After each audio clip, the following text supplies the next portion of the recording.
Video প্রথমে দেখতে পাই একটি মেয়ে অনেকগুলো সাপের মধ্যেও সবুজ রঙের মূল্যবান পাথরটি তুলে নিল। তখন ওই মেয়েটি পাহাড় দিকে তাকায় এমন সময় সব সাপ মাথা উঁচু করে দাঁড়ায়। তাই দেখে মেয়েটি অবাক হয়ে দাঁড়িয়ে থাকে এমন সময় পিছনে থেকে একটি লোক ডাক দিল। মেয়েটি অবাক হয়ে পিছনের দিকে তাকায় এবং সেই মূল্যবান পাথর শক্ত করে ধরে। এখন সব সাপ মেয়েটির দিকে এগাতে থাকে।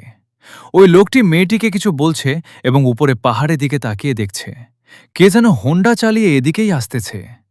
ঠিক তখনই ওই মেয়েটি একটি সাপের মধ্যে পা দেয়। তখনই সাপটি মেয়েটিকে কামড় মারে, এমন মেয়েটি ব্যথা পায়। তখনই মেয়েটি অদৃশ্য হয়ে যায়। ওই লোকটি অবাক হয়ে দাঁড়িয়ে থাকে। হোন্ডা চালিয়ে সে এদিকেই আসছে। খুব তাড়াতাড়ি সেই অদৃশ্য হওয়া মেয়েটি আকাশ থেকে মাটির দিকে পড়তে থাকে। তাই দেখে দুজনই অবাক। নিচের দিকে যারা ছিল সবাই ভয় পাচ্ছিল। তখন হোন্ডা আলায় তাকে রশির মাধ্যমে বাঁচিয়ে নিল।